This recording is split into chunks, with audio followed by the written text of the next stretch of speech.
चिराग पासवान अपने चाचा पशुपति पारस से समझौते के मूड में नहीं, बोले मैं अकेला ही काफ़ी हूँ। हाजीपुर में जनता के बीच चिराग पासवान ने बोला, अगर मैं चाचा का सगा बेटा होता तो चाचा कभी साथ ना छोड़ते। चिराग पासवान ने बोला कि हाजीपुर की जनता ये तय कर देगी कि आखिर कौन गलत था। वैसे मैं भी इन सब से आगे निकल चुका हूँ। चिराग पासवान और चाचा पशुपति पारस के रिश्तों में अब भी कड़वाहट बनी हुई है। भले ही पशुपति पारस की पार्टी ने बिहार की 40 सीटों पर एनडीए कैंडिडेट को समर्थन देने की बात की हो, इसके बावजूद भी चिराग पासवान इस रिश्ते को सुधारने में कोई दिलचस्पी नहीं दिखा रहा है। वहीं मैं आपको बता दूं कि चाचा पशुपति पारस का आशीर्वाद मिलने की बात पे चिराग पासवान भावुक हो उठे और कहा कि मुझे मेरे ही घर से निकालकर बाहर फेंक दिया गया था।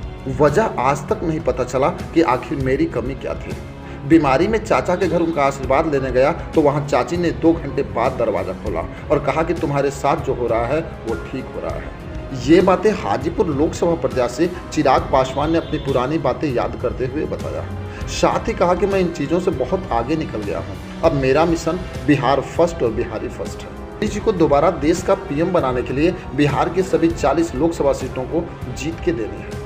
चिराग पासवान ने रविवार की रात कुछ निजी कार्यक्रम को लेकर हाजीपुर पहुंचे थे, जहां पत्रकारों से बात करते हुए उन्होंने ये बात कही। मैं आपको बता दूं कि पशुपति पारस ने कहा था कि हम सभी 40 सीटों पर एनडीए का समर्थन करेंगे और अगर हमारी ज़रूरत चिराग पासवान को पड़ी तो हम उनके समर्थन में प्रचार भी करने जाएंगे। वहीं चिराग पासवान ने पत्रकारों से बात करते हुए बताया कि मेरे चाचा पशुपति पारस का पहले से आशीर्वाद मिलता था, लेकिन अपना आशीर्वाद का हाथ मेरे सिर से क्यों हटा लिया ये मुझे समझ में नहीं आता।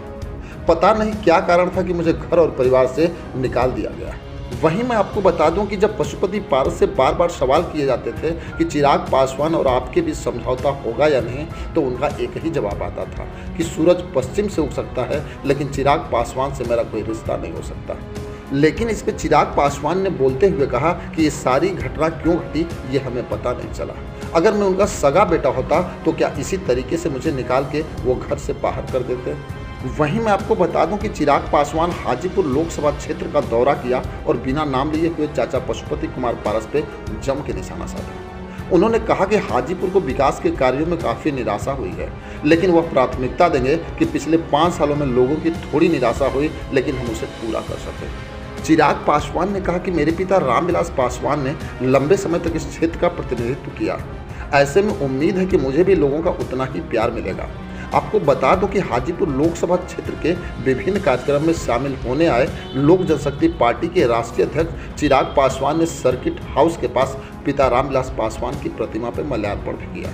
चिराग पासवान और पशुपति पारस के बीच जिस तरह से तल्खियां बढ़ रही हैं, उसमें आपकी क्या राय है कमेंट बॉक्स में जरूर लिखेंगे। बस आज के लिए इतना ही, फिर मिलेंगे। जय हिंद।